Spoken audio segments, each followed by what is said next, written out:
ministers who were appointed to come out and narrate give to the Nigerian public their scorecard.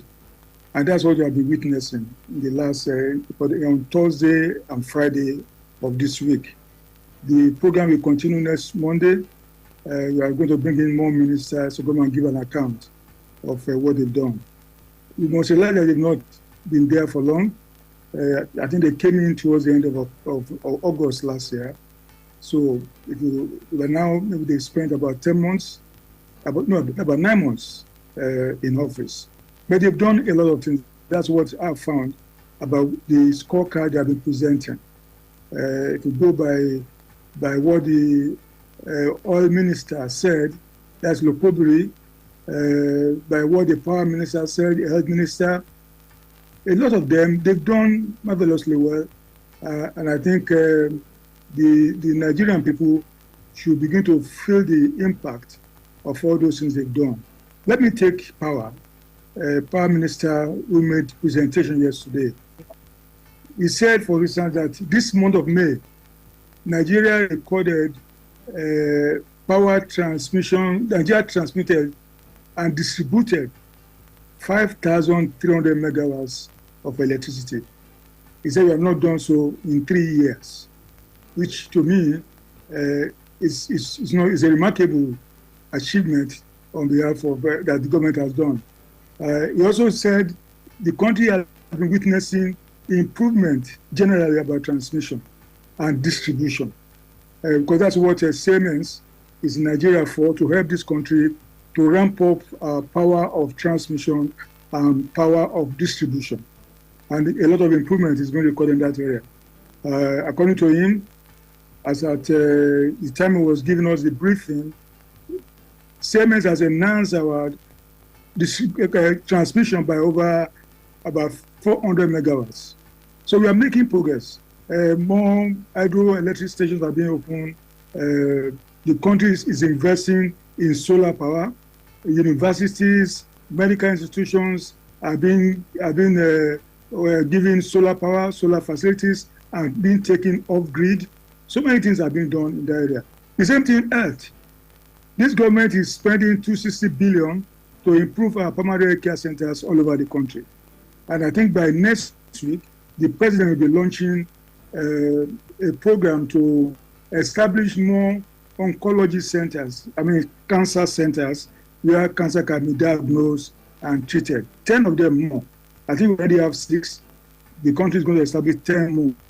And it's going to be financed by the Nigerian Sovereign Investment Agency, at NSIA. So a lot of things are going on. For instance, the oil minister said in the last 12 years, until recently, we've not had investment in the oil sector. But investment is coming in now. He said in the next few days, we are going to announce about $15 billion of fresh investment in the oil sector. I'm sure next week the man in charge of gas will also come in. We have seen just recently the president launched 3 gas plants in the Niger Delta. We are going to see a lot of investment also in the gas sector. So many things are happening, and to the benefit of our country. I said, as many more ministers come, Nigerians will know that the last 1 year, even though we faced a lot of challenges, this government has been trying to make a lot of impact that will improve this country, that will bring us to the prosperity that all Nigerians really aspire to and desire. Anyway, without any doubt, there are persons who have joined us in this conversation and who are listening to us at home, who at some point will interrogate some of these submissions that you say at least 3 ministers so far have made. But the concern will be... More than 3 ministers. More than 3 ministers. So far, I think about 8 of them have given their scorecard. I just gave examples of some of them. About 8 of them are giving their scorecards. And I said more will follow next week. Okay, but take power minister, for example, who says 5,000 megawatts, has been generated. 5,300 megawatts on a particular day in this month of May. Yes, and he talks about Siemens. Siemens was brought in by the Buhari administration under the Presidential Power Initiative. And that project with Siemens was supposed to be in 3 phases. When President Tinubu met with the German Chancellor, it was one of the issues of discussion. And the German Chancellor said, oh, we are ready.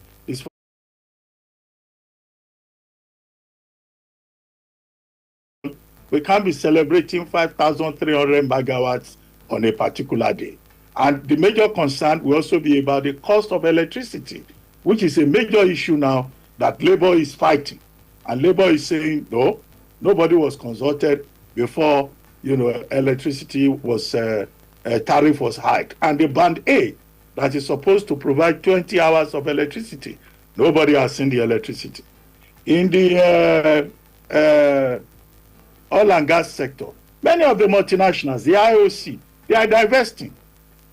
ExxonMobil is having issues selling its assets, offloading its assets, just because there is disagreement between ExxonMobil and NNPCL asking for right of first refusal. That matter has still not been resolved. The NUPRC has summoned a meeting, but at the same time, we have the IOCs leaving Nigeria, going to Angola, going to Mexico, going elsewhere in the continent. Our health minister says we will have cancer diagnostic centers, we will have primary health care centers, well, until we see them. So many people would, raise questions. But I would like to ask you, Nigerians are not impressed with President Tinubu's cabinet generally. They think that most of the ministers are not performing. Are we likely to see a reshuffling of the cabinet, as Nigerians have been asking? Well, I think you are asking me many questions to do. The last one is whether we are going to have a cabinet reshuffle. I cannot speculate on it.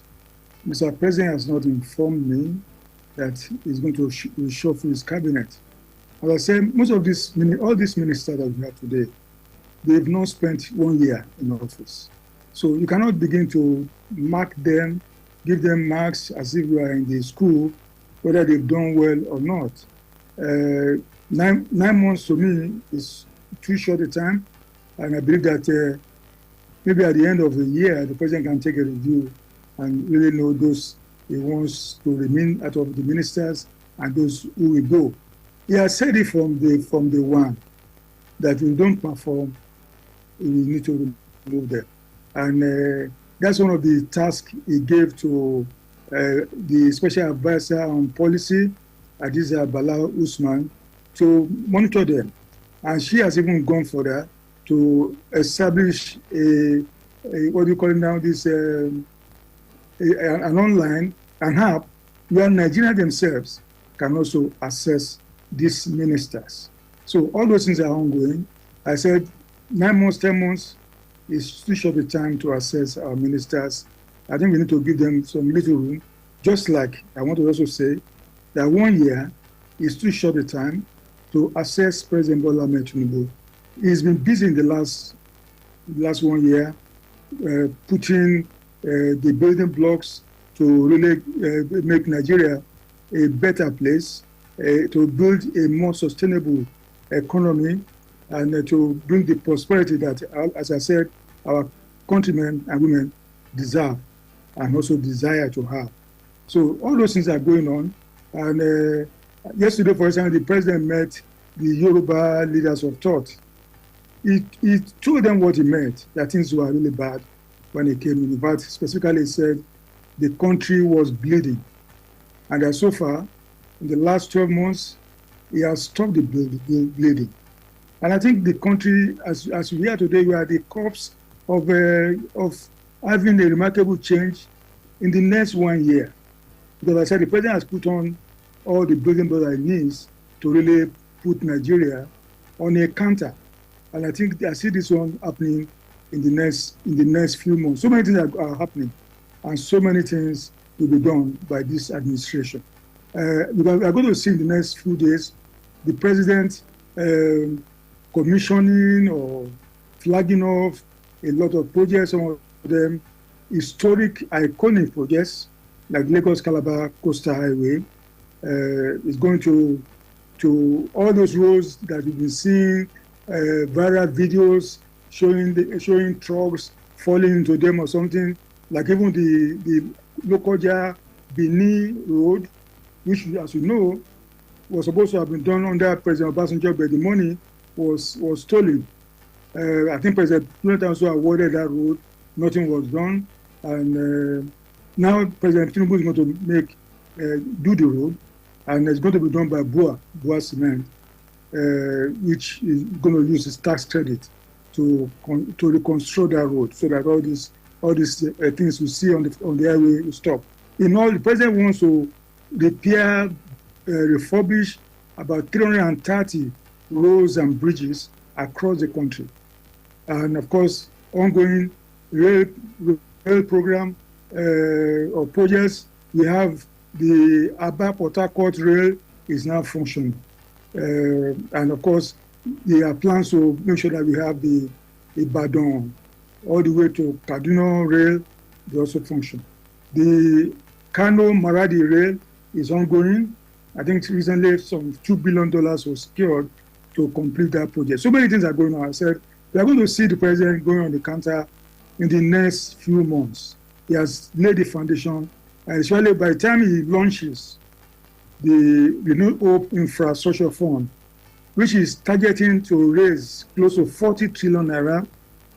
We're going to see many projects. That's the basis of all those projects that the president wants to do. Funding is being arranged for them, and he's going to do them, and he's going to complete the ones unfinished by President Buhari. People should not forget that this is an APC government. It's a continuation of what Buhari has done.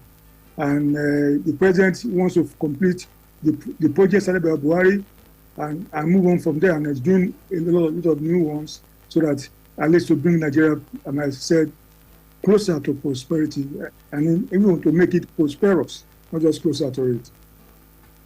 Okay, Mr. Ononuga, now let's take some other details. This controversial fuel subsidy. On May 29, President Tinubu announced last year that fuel subsidy was gone. But there have been reports that government is still subsidizing fuel in Nigeria, with Nigeria even paying at such a high rate, and even the oil marketers not getting enough supply. We only just survived about 2 weeks of scarcity. We need clarification. Is there fuel subsidy? Before I go into that, I just want to debunk. You made a statement that the oil majors are leaving the country. What they have been doing all this year, what they've been doing, it's not that they are leaving Nigeria. They are investing more offshore. That's why the bulk of the investment is going on.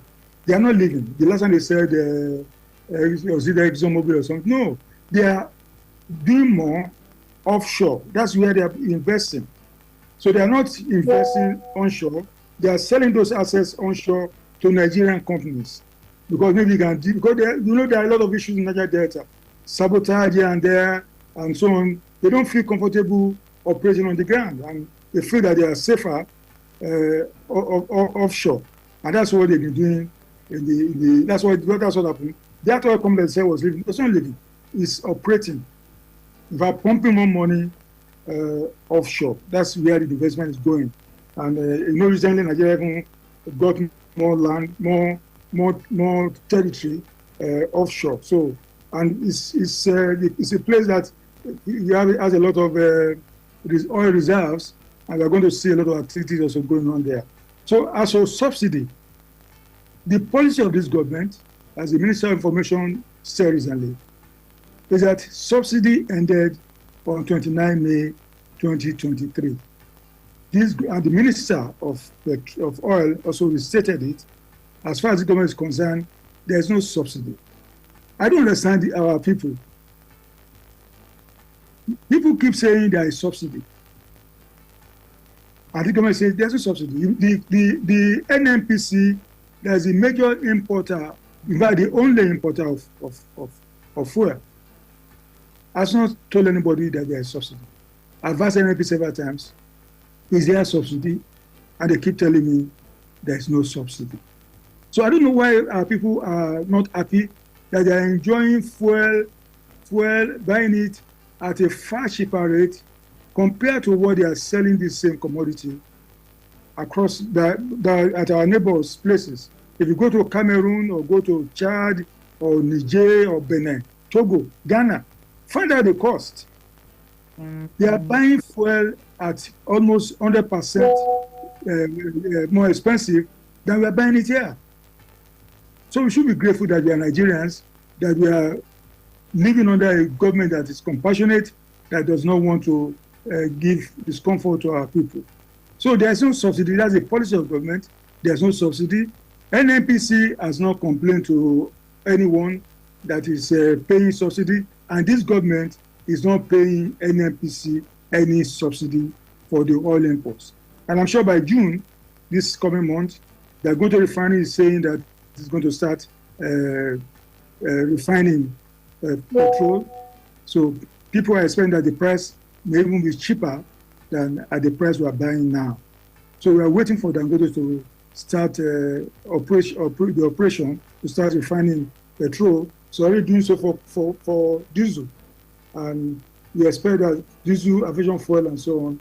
So we expect that by the time the refinery comes on, start producing fuel, maybe it's possible that the price we are buying for now will drop. So we're waiting for that. And then there are other refineries also coming on.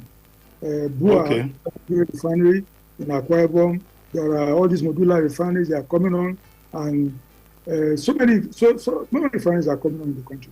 So we expect the prices to drop. Well, Mr. Ononuga, except that you know that the Dangote refinery is now looking for crude oil from the U.S. market, and if it buys crude at international price, it will sell at international price. So they hope that supply from Dangote refinery will bring down prices. May not be the case. Many Nigerians buy fuel. Until we get there. Okay. Many Nigerians buy fuel at almost 600 naira. In some places, as much as 1,000 naira. I don't see many Nigerians jubilating. The marketers themselves say that by the time you calculate landing cost and all of that, the cost of bringing in fuel is well over 1,000 naira. And that's why they talk, and they should know about a subsidy. But, Nigerians will continue to ask that government should account for the source of that, difference between what the marketers are quoting and what is in the market. Well, I would like to ask you, another major area of concern is policy somersault. Many Nigerians have seen many instances in which this administration takes a decision and then it reverses itself. Number one, the National Education Loan Fund. The education loan will have been launched by the end of December 2023 or maybe early 2024. But government had to take that law back to the National Assembly to correct details that could have been properly considered before they went there. Number two, take the latest case of the list of appointments into governing councils of federal universities and polytechnics. Now, after the list have been published and announced, only to discover that Akwa Ibom alone has 40 persons on the list, most of them young people who may not even know what the university system is all about. Adamawa with 32 names, mostly politicians. Now the federal government has said, we are withdrawing that list and we'll take another look at it. Take the appointment of one Dr. Woke as CEO of Osun River State Basin Authority. That had to be reversed. He had to be given another position. Take the cybersecurity levy that was announced by the central bank. The government had to give a directive that should be suspended. I mean, many of these things that we see out there will have been properly thought through before going to the public, only to reverse what government has already announced. What is responsible for these policy somersaults, policy reversals? Well, these are what you have. The examples you gave are not really about policy. Maybe the one that qualifies for it maybe is the Cyber security level. The others are just administrative decisions, not necessarily made by the president, maybe made by his officials, and then they find that something was wrong. And you see, the president we have today is the president that listens. Is the president that wakes up in the morning. The first thing he does, he reads newspapers, so he knows where public sentiments are going. He watches television. He listens to radio. He gets messages from ordinary Nigerians who send him WhatsApp messages and so on. So he knows what is going on. So when decisions are taken that are living with some errors, the president will say, let's have a second look. I don't think that's we should call that one a weakness. It's rather a kind of a strength that the president listens to Nigerians, listens to public opinion, and is ready, is humble enough to say, oh, we make mistakes, let's amend those mistakes. Net fund, why it has to be taken back was that the president found that with the way it was done before, he didn't take care of, in fact, the first one, they were asking applicants whose parents are earning about 500,000 naira a year or so, are not sure to apply. 500,000. If you have somebody, let's say a cleaner, who's earning 30,000 naira a month, and you join our husband to our income, that's about 500,000 naira. It means nobody actually will apply. Then it also excluded students who are in vocational schools, maybe students who are into ICT and some other things like that. The president wants all of them to be included. That not everybody wants to go to university. There are some who want to go to computer schools, and they should also be entitled to these loans we are talking about. So that's why they took it back, and they remove all those encumbrances that will make the loan unavailable to the generality of our students. So that's what they went to correct. And of course, that's why they took it back to the National Assembly to make those corrections, and then it's ready. I'm sure by the thing is already live. In the next few weeks, or even right now, students are applying, and before they come back to school in September, I'm sure many of them will have been collecting these loans we are talking about. So it's not, as I say, it's not a problem. Then the cyber security law. Again, the president had to take it back again based on public opinion. I said he's a man who is in tune. He listens to what people are saying. The intention, whatever good they say they want to, the thing as, he feels that he has made a promise to Nigerians. He has made a promise to Nigerians that he was not going to overburden them anymore. And even though they want to strengthen our tax collection, it does not mean translate to overburdening our people generally. So when this law was introduced, he signed the law. But against the backdrop of what people are saying, government, we are having problems, inflation, blah, blah, I say, no, this is not the right time to introduce a law like this. So say, withdraw this law. Withdraw this law, and that's what he did. A lot of things, sometimes this law we are talking about, the original law was signed by President, was done in 2015 or so. I think probably signed by President Jonathan. In fact, actually, some banks already collect cyber security levy even before this administration came in. According to what I learned from the NSA, several billions are in the CBN, money that was taken from cyber security. So, but as I said, the timing was bad. The president was not even in the country when the CBN decided to implement the law. But I said, all that one is over. So this president is ready to make correction and so on. And so the appointment of Engineer Woke, in the history of Ogun-Osun River Basin Authority, the helmsman of the basin has always been a person from the southwest of Nigeria. And when the president made the appointment that Woke should go there, I can tell you that people from the southwest protested. that this one, we cannot go to another person except somebody from the Southwest. Historically, this has been reserved for people from the Southwest. So we have to find another job for Woke and put a Yoruba person there. So I said, this president listens, and that is a great attribute of this man. It's not a sign of weakness. To me, it's a great strength of this presidency. Well, Mr. Ononuga, talking about appointments, you know, I'm sure you are aware that many Nigerians from other parts of Nigeria have criticized President Tinubu for relying too heavily on what they call Lagos crowd, the Lagos boys, are too prominent in the government. And many Nigerians feel marginalized. They feel that, you know, the emphasis in terms of approach is lopsided. One of the reasons people are kicking against the Lagos-Calabar Coastal Highway, one of the reasons leaders of thought in the North have protested about some of the choices made by this our president. Do you feel that the president is guilty as charged? You just cited the example that Ogonshu River Basin is reserved only for people from the Southwest. Well, as I said, you cannot satisfy everybody. I think the president has tried to distribute appointments to all parts of the country.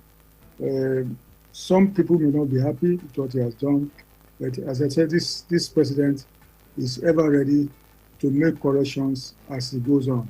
What I know is that as of today, this government has there are about 7,000 appointments at the federal level. I'm not sure this government has made 2,000 appointments so far. Those who are saying Lagos boys are being favored, well, if you say Lagos boys, are they actually from Lagos? When you look at them, are they actually from Lagos? Some of them are from... but they claim Lagos. I'm from Ogun State now. Am I in Lagos where I live in Lagos? Am I in Lagos? I'm Ogun first. So I've seen a lot of people say appointed from Lagos, but they originate from other states, but they live in Lagos. And maybe some of them they had worked with Bola Tinubu before, and that's why he appointed them. But as I said, this president has said as we go on, is ready to make sure that at least he distributes appointments fairly and evenly to all parts of this country. Well, you made a statement earlier on that Nigerians should be grateful to President Tinubu. Well, what I see on the streets is that many Nigerians are complaining that life is very hard. In fact, when the president came to Lagos, he was going to the mosque, people trooped out. They were screaming, Ebim power. Since that time, inflation has even gone higher. Food inflation has even gone through the roof. It's difficult to find money to survive. In fact, people now go a step further and say, President Tinubu blames the Buhari administration, but that he midwifed the emergence of President Buhari as president of Nigeria. And that is the same platform, the same APC. And why would the president give excuses?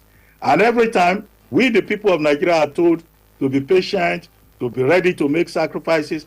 But people in the corridors of power, the ordinary man doesn't see the sacrifices that government officials are making, with long convoy of vehicles and, exhibition of privileges.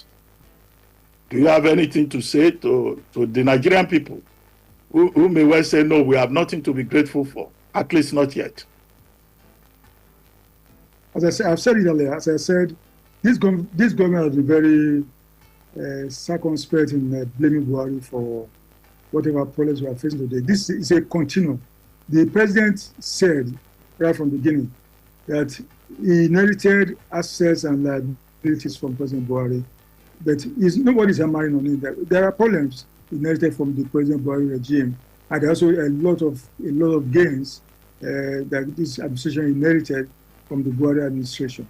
To refer to the video you are talking about, it's only one person who was saying, Ebim Kwawao, and of course Nigerians, they just lash onto it, and said everybody was saying so. No, there was people were not singing in that video. Ebin Power. It's just the man who recorded the video who was saying Ebin Power, that kind of thing. But I'm sure the president, he empathizes with Nigerians. He acknowledges the pains that Nigerians are going through. Even up to yesterday, he made reference to this, that they are all temporary pains, and that very soon we all breathe some sigh of relief.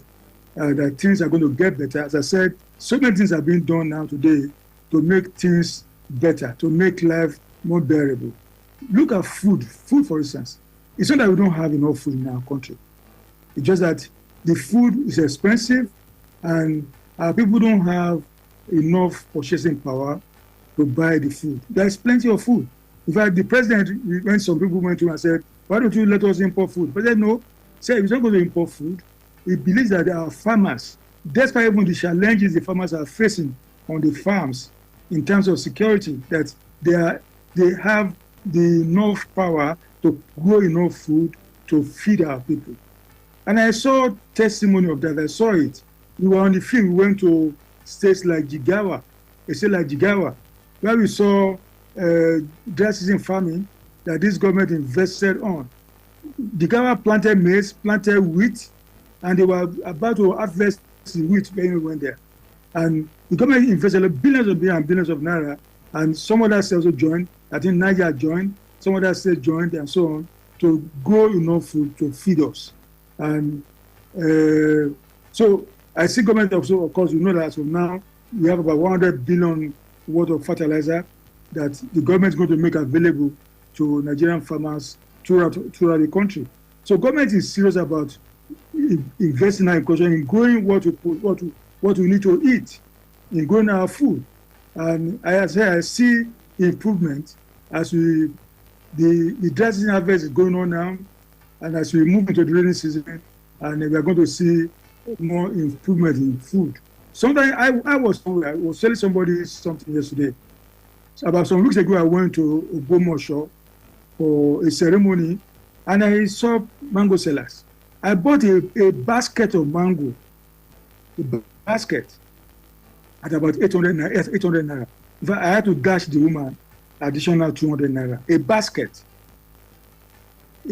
filled with mangoes.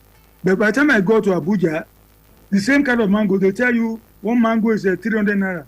One mango that I bought a basket for 800 naira. Sometimes I feel that sometimes along the food chain, some people are profiteering. In fact, you can even see it in pharmaceuticals. Go online, it's a small world. Find out the cost of all these drugs that are selling to us in Nigeria. Try to just put them side by side with the exchange rate and see whether the prices they are selling are really justifiable. Some Nigerians are just, to me, wicked souls who want to make profit out of the blood of their fellow Nigerians. As I said, there are problems, some profiteering, there are problems of logistics. Some people are blaming the poor road network in the country that has increased their cost of transportation and so on. Some are blaming the high cost of diesel and so on as part of the problem that is giving us the food crisis we're experiencing. But I think more important, the thing is that many Nigerians don't have enough purchasing power to be able to buy the food. At my level, I can't complain that I cannot buy food at the price they're selling, but I empathize with my fellow Nigerians who are not well placed, who don't earn enough money to be able to buy the food. I have a small family, that's why I say I'm not feeding many mouths. I have just a 3-person family, so I'm not spending a lot of money on food. I can empathize with fellow Nigerians who are not earning enough income and who have to feed many mouths in the family. But the president said is addressing some of these issues. Very soon, a new minimum wage will be announced. It's not even talking about just a minimum wage. The president has been underscoring by saying he wants to give out a living wage to our workers. So I hope by the time all these things are done, our people will enjoy some relief, and then we can, when their purchase power has been enhanced, with more income and so on, this food crisis will go away. Especially, as I said, with the expectation from our farmlands all over the country, we are going to find food prices coming down very, very soon. Okay, Mr. Onanuga, it's good you brought up the issue of the living wage or minimum wage. Government has suffered 48,000 naira, Labour rejected it. Government moved up to 54,000, Labour said no. Government and organized private sector offered 57,000 naira as national minimum wage. Organized Labour said no. They have climbed down from 615,000 naira to 497,000 naira. Well, what do you think we should be looking at in terms of this minimum wage? I think they're still negotiating. They're still negotiating. Well, Labour, what Labour presented, very unrealistic demand. To me, I just said, initially what they said they were asking for 617,000 naira. And I said, how much is Mr. Ajero paying his own worker? The 617,000 naira, I can tell you today, no director in the ministry earns 400,000 naira. No director. So we are saying minimum wage, how will even government pay it? Just recently, Samfara announced that it's not going to pay the minimum wage that Buhari approved about 5 years ago. Samfara, they will pay 18,000 naira. They now say they're going to pay that 30,000 naira. So by the time you come to unrealistic demand that the government should pay X, Y, Z, how will the states pay? Will it be justifiable to our states to spend all their money on paying workers? In the federal civil service, the core civil servants, the last figure given by the head of service that there are only about 50,000 federal civil servants. Federal. I'm not talking about the police or the army or the other agencies. The core civil servants. She said there are just about 50,000. So are we going to spend all the trillions of naira? In fact, this year's budget, about 9 trillion devoted to the current expenditure. So where will it take it to? How much money will government be spending on its workforce and take about the current items in the budget? So everybody has to be reasonable. But I'm sure, as I said, government and labor and the private sector, they are still talking. I'm sure they will arrive at a reasonable rate and it will not just be, as I said, a minimum wage, to also be a living wage. Okay, Mr. Onanuga, I see that people are already sending us messages and others would like to be a part of this conversation. We'll try to accommodate as many reactions as possible, even if it means extending the program for a few minutes. But at this point, let's take a short break. And then when we return, we'll hear from our listeners on all the platforms, and you have the opportunity to respond to some of the issues. We take this quick commercial break, and we'll be right back. Stay with us.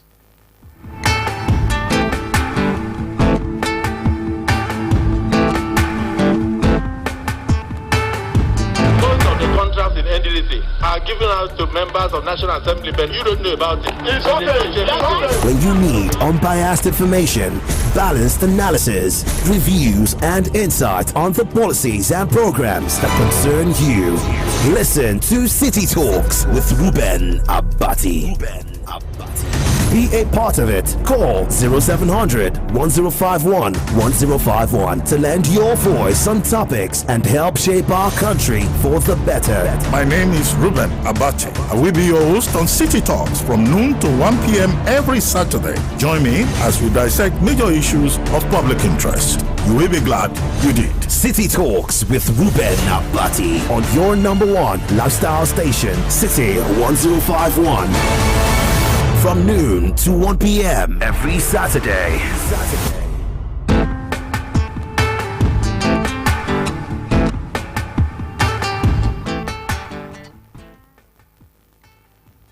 Well, welcome back from that commercial break. And for those of you who are just tuning in, welcome to City Talks with Ruben Abati on your number one lifestyle station, City 1051 FM.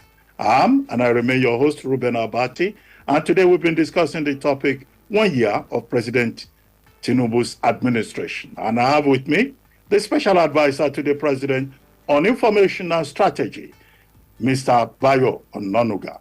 Remember, if you want to be part of this conversation, you can call us on 0700 1051 1051 or 020 1344 6555 or WhatsApp number 09091 64403 and on our social media accounts at City 1051 on Zoom, Instagram, and Facebook.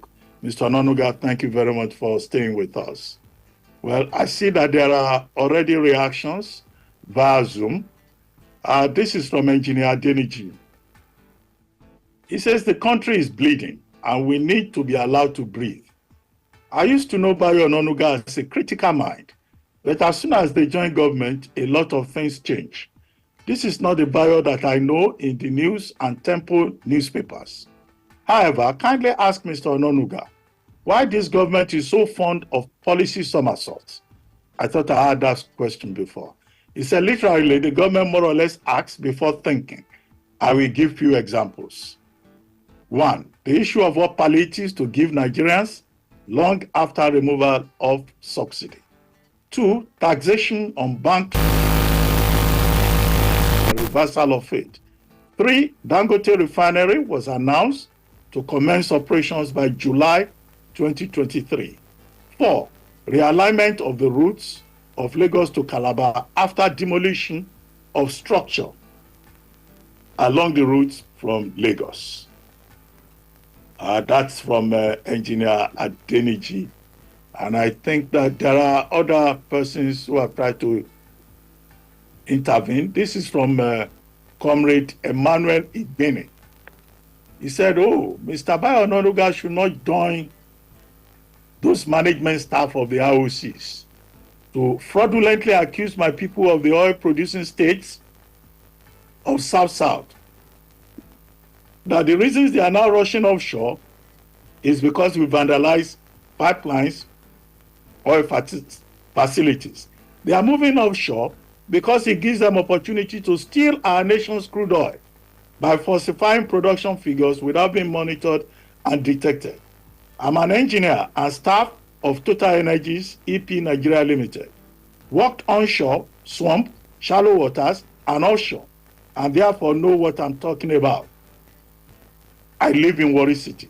I campaigned and voted for Tinubu to be our president because I expected I would be courageous enough to patriotically carry out drastic reforms in this upstream petroleum sector with a view to ending the decades of rot, massive looting, and fraud perpetuated by top managing staff of these IOCs.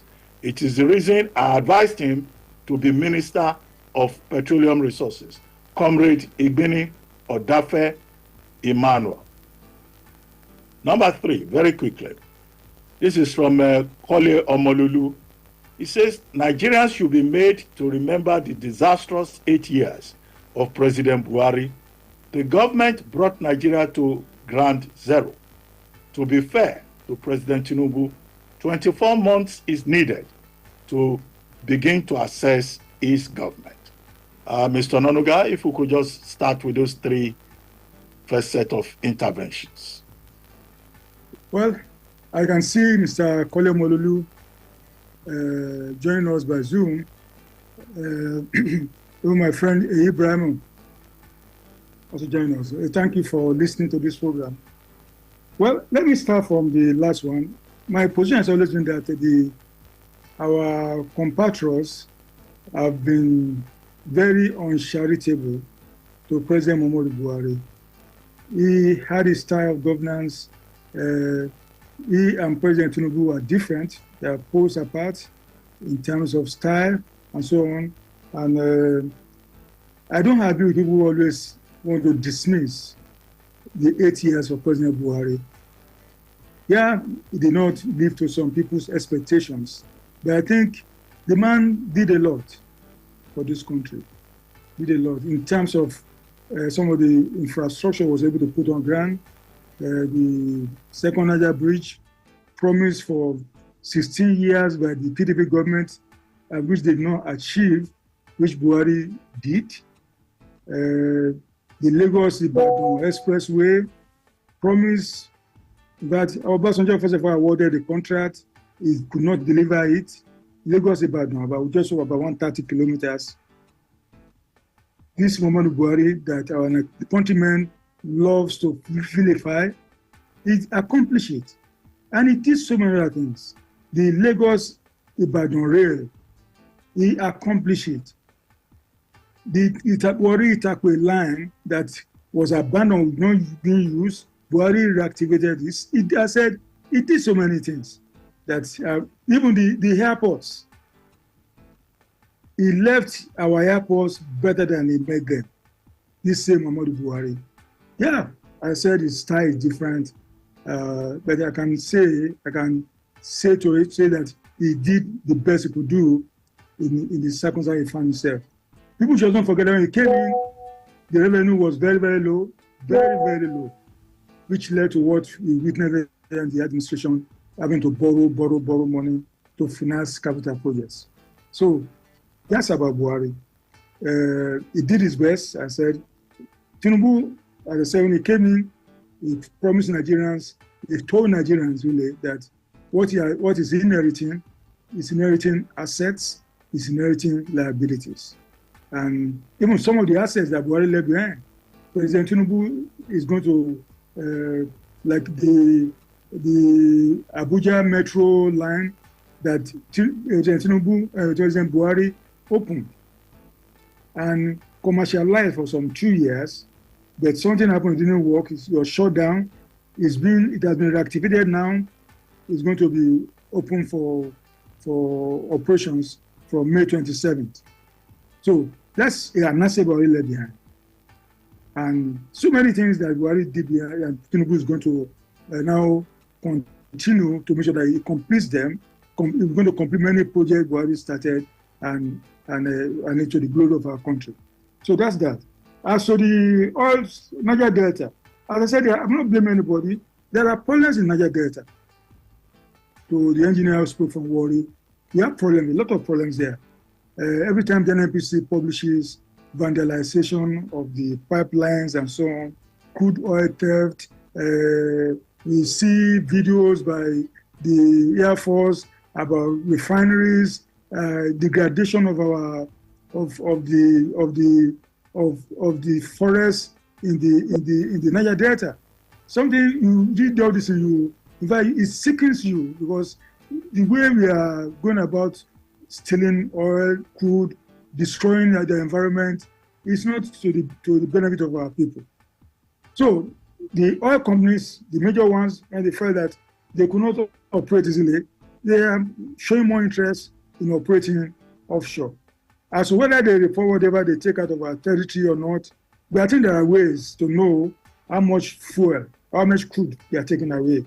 There are ways to know. It's not something, it's not hidden. They have to sell the fuel somewhere or cool somewhere. So the government has a way of knowing how this thing is done.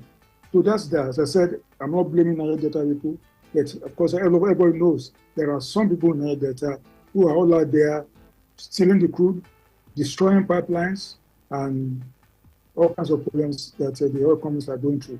In fact, I was reading even Ohando's latest report was saying that it's unable to produce enough crude to export because of the problems of vandalization in Niger Delta. So there are problems there. You should not shy away from saying these things. But I say I'm not blaming. It's not something being done by our people, everybody in Niger Delta. Just some few people who are doing all this, including people who say, including with the collaboration of some of our security men. So these are problems.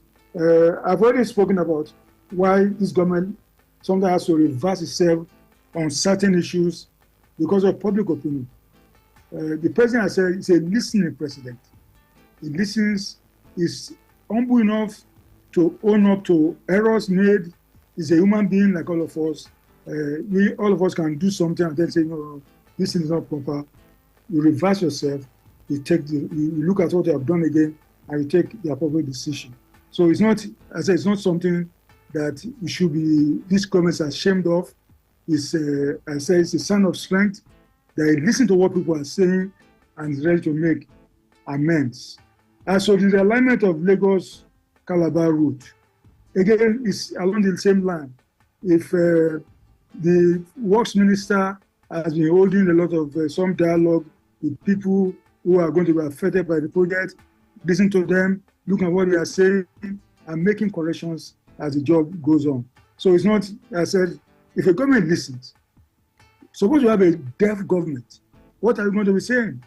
So this government is not deaf, listens to public opinion, and public opinion shapes its policies, shapes some of its actions, and it moves on from there. So that's not a minus. To me, it's a plus for this administration. Well, we have more reactions, Mr. Ononuga. Fumi is saying, because you used the example of a basket of mangoes that you bought on your way to Lagos. And Fumi says the price... Ogbomoso. Well, Fumi says the price of mangoes from the village to Abuja will be extremely high, obviously because of the astronomical increase of cost of petrol. So if somebody is going to take mangoes from Ogbomoso to Abuja, of course you expect more. Well, Comrade Igbini is back again. He says, so far, President Tinubu has failed to give Nigeria hope. Instead, hopelessness is on the increase across our country. And in his opinion, the president was focused on sanitizing the petroleum sector rather than taxing dying Nigerians. Well, let's see if we have any callers on the line from the studio so that we can have interventions from people who have been listening to us at home. I don't see any hands up on Zoom here. I would have thought maybe Dr. Chizia would want to wade in, or maybe any of the others. Hello, do we have a caller on the line? Yeah. My name is Elak Jacob from Command. Good afternoon. I'm Bayo Ononuga. Good afternoon. Good afternoon. My take in the 1 year administration is the exchange rate issue. The floating of the naira. That had been counterproductive. That's created inflation. That's created especially all sectors, especially food inflation. What is the president doing to reduce the price of food in the market? And what is the president doing to make the economy stable? Because if we don't have a stable exchange rate, we cannot have a stable economy.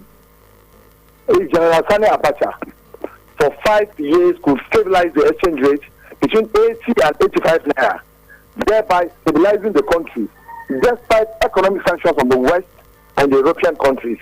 I don't think why we, in democracy, we cannot stabilize the exchange rate and hold it up to one place. And then the central bank governors to tell us what is the maximum they want the naira to exchange to the dollar. We should know as a citizen so that we can plan. That is my major issue with this government, and the cost of food must come down. I want to have a stable electricity. Good morning, Mr. Bayo Ononuga. Good afternoon. Okay.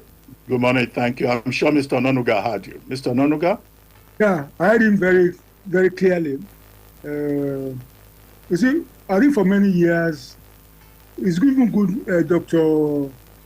I think Dr. Boniface, that he mentioned Abacha.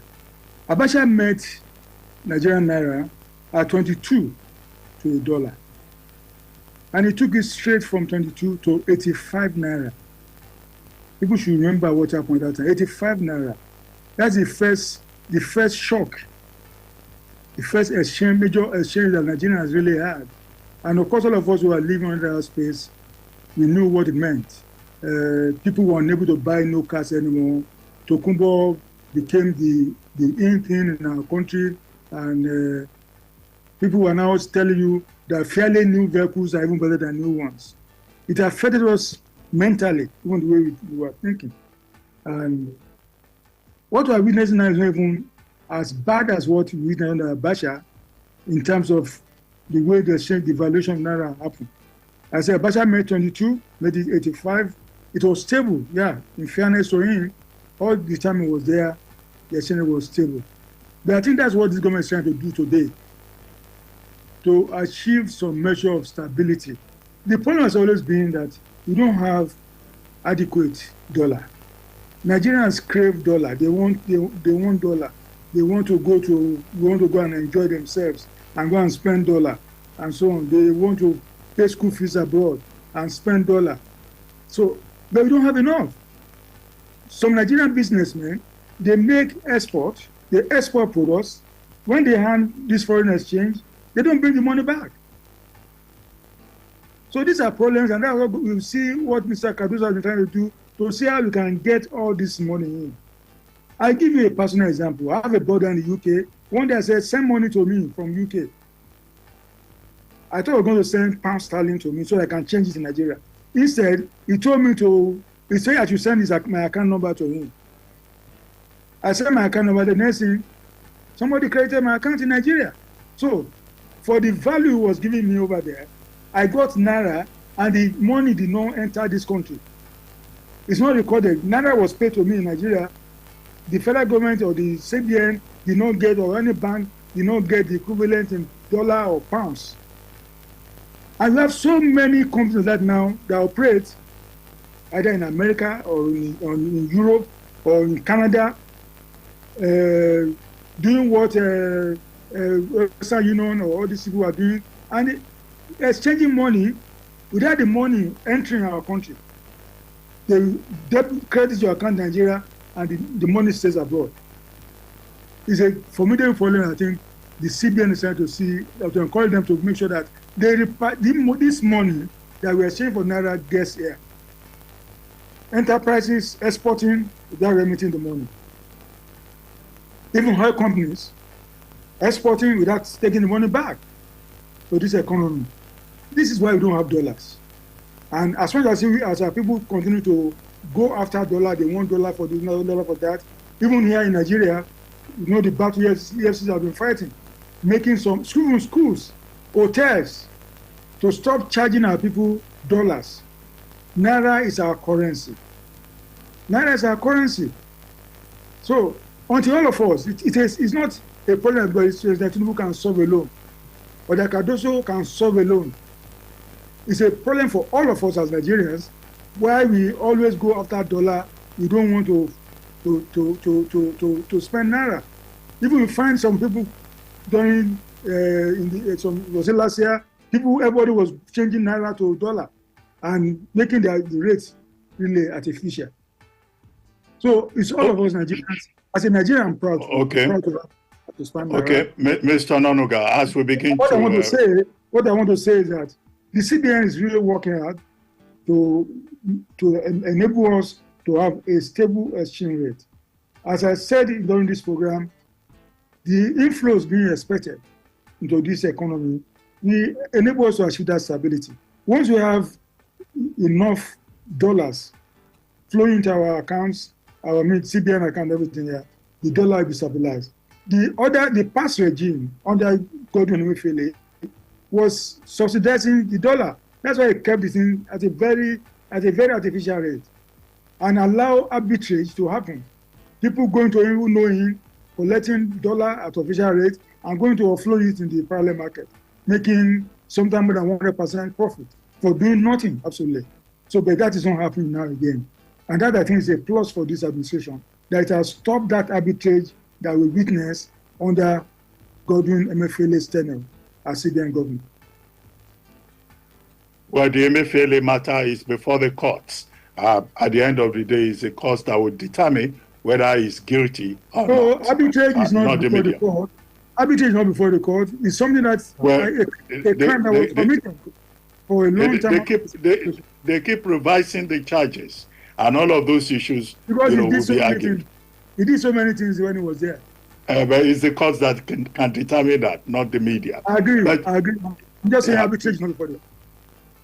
Anyway, there is a statement here by Akin Ogunlade, and he's asking you this question. He says, for posterity's sake. He said, your guest accused Peter Obi during the 2023 presidential election of inflaming religious and ethnic issues to push his political ambition. What is his take on MC Oluomo's pronouncement during the presidential election when he threatened Igbos, telling them, any Igbo where them born well, make it come vote again. Me, I dey here, MC Oluomo said. as the policeman standing beside him tapped him on the back as if trying to appease him, as voters stood watching to see what would happen. And what was Mr. Ononuga's response when he heard of a defenseless lady by the name of Jennifer Seifega, who was mercilessly and brutally attacked for performing her civic responsibility during the 2023 governorship election in Lagos? And then there is this person, Deji Ashade. Deji Ashade says, "My name is Deji Ashade. My question for Mr. Ononuga goes thus. All the achievements he feels the president has made, why is he not reflecting in our lives? The cost of food is high, cost of doing business is high, cost of transportation is high. Can he tell us exactly, in layman terms, how the president has made our lives better?" Those interventions. Okay. Honestly, I don't want to talk about the 2023 election. It's the election, the ambience and everything was a crazy time in our country. When passions were inflamed, religious passion, tribal passions and so on. And I see the man who brought everything in was Peter Obi. You can see President Olusegun saying he hopes the man will not come again in 2026. In an interview that some people have been quoting. So there were passions, unnecessary passions. In my years of even as a journalist covering elections, I've never seen such passion before. So it was a crazy time. And even what Oluomo said, even what Peter Obi said, calling this interview that he said we're going to, a telephone call that he made, that he said we're going to sue Gazette for, which he has never done. And anyway, and they're saying it was not true, but all those things, they were passions. A crazy period in our country, that 2023 election. And I hope this country doesn't go through it again in the next election. Nigerians have lived together for a long time, and despite the war of 1967-70, we have enjoyed some kind of a communal life, some solidarity all over the country, and you don't need a politician to really mess things up for us again. And I said I hope we don't have a repeat of 2023 in 2027. That's what I would just say about that one. Then, as to the impact of President Tinubu on our lives, I said the president is a very humble person. He knows, he acknowledges the pains all of us are going through now. Everybody, nobody is excluded from it. Everybody is going through the same problem. The high cost of power for those who are in the Band A, and the cost of transportation. I'm sure very soon you see government will be bringing out these CNG buses and tricycles. We've gone on inspection of some of them. They are being assembled in Lagos, at least Jet Motor in Lagos. There's another one on the Lagos-Ibadan Expressway, also assembling some of these things. We are going to see them. The committee in charge of it is going around the country doing sensitization, and private sector people are involved. They are also investing, and so we are going to see many things to bring some relief to us. The president, as I said, has laid the building blocks to solve a lot of problems, and I'm sure in the next few months we begin to get some relief. We begin to see a lot of impact, positive impact in our lives. Well, Mr. Ononuga, as we begin to wrap up, I think we're already overshooting our schedule. I'd like to ask you a question. There is confusion in Kano over chieftaincy matters, over the stool of the Emir of Kano. And the reports we've been getting this morning has been soldiers getting involved, policemen all over the place, supporting one faction against the other group. Is the presidency aware of this? And is there any immediate effort to make sure that we don't have, chaos in Kano, considering the fact that Kano is very volatile and it's also, of course, very strategic to Nigeria? Well, when I saw some threads today this morning, when I woke up, and I saw people saying NSA, others this, others that, I called the NSA. I said, what's going on in Kano? And he told me, he said he does not know. That all those people was writing about him. I think the first person who made the accusation was the deputy governor of that state, of Kano. And then they said, no, I should not mind what the man was saying. It was just a mere blackmail. No, what I know is this. This is not government position. From what I've seen, there was a court order restraining the Kano government from reinstating Sanusi Lamido Sanusi as Emir of Kano. But the government of Abba Yusuf ignored the court order and went ahead to reinstate Sanusi.